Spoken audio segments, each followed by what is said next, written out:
So, what is the best financial advice you've learned over the years? Discipline with your expenses. Live well below your means. Dr. Stanley wrote a book called, a couple books actually, called The Millionaire Next Door and The Millionaire Mind. And I recommend that everybody in my congregation read it. And the books are written about the spending habits of millionaires. And so even Dave Ramsey's made reference to it. And so financial responsibility is huge. Self-control, living below your means, telling your money where to go, buying real assets that return money to you, make a tremendous difference in your life. And so, I'm 61. There's a lot of 60-year-olds who are broke, but in their life they've driven a $60,000 truck. They've had a $45,000 side by side. They've had a $35,000 motorcycle. They've gone on all kinds of vacations, but they're broke. They spent their money on things that lose value. But I always try to tell young people and adults in general, spend money on things that will reap benefits to you down the road. And that's why I always wanted rentals. And that's why I tell people that I know, if you've got 60 grand for a vehicle and you don't have a rental, go buy a $20,000 vehicle and spend $40,000 on a rental, because that rental is going to pay you money for the rest of your life. And then you can leave the rental to your kids and it will pay them an income for the rest of their life. But if you go buy a $60,000 truck, in 20 or 25 years, it's in the junkyard and you have nothing to show for it. So if you buy assets, you make money for the rest of your life. And I know a lot of people say, well, a car's an asset. Not really. It might show up on a bank, on a financial statement at the bank as an asset, but eventually it goes to zero. The house, if it's maintained, will never go to zero. Even if it doesn't go up by 1 or 2%, or but by 1 or 2%, it will still increase in value, and it'll still pay income.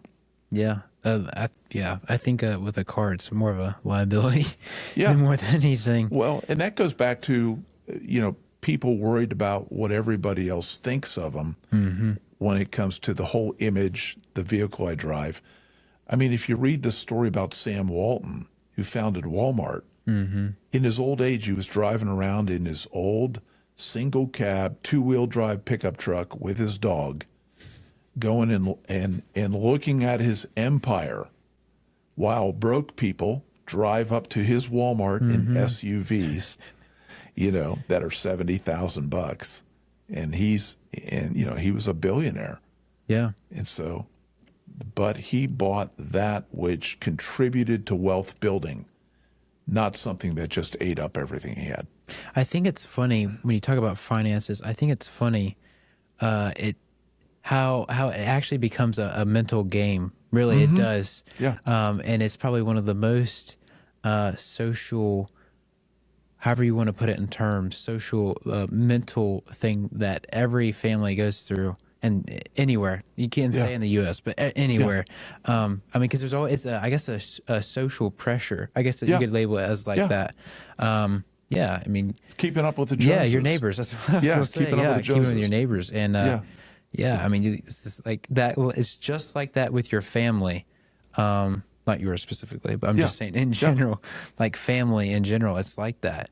And it really becomes almost like a how you want to phrase it, like a mental diagnosis, something that I think that everybody goes through. Yeah. Well, even as a realtor, I would take couples out and show them houses to buy, and they would say, well, I qualify for this much. The bank said I qualify for this, and I'd say, look, you might qualify for 300.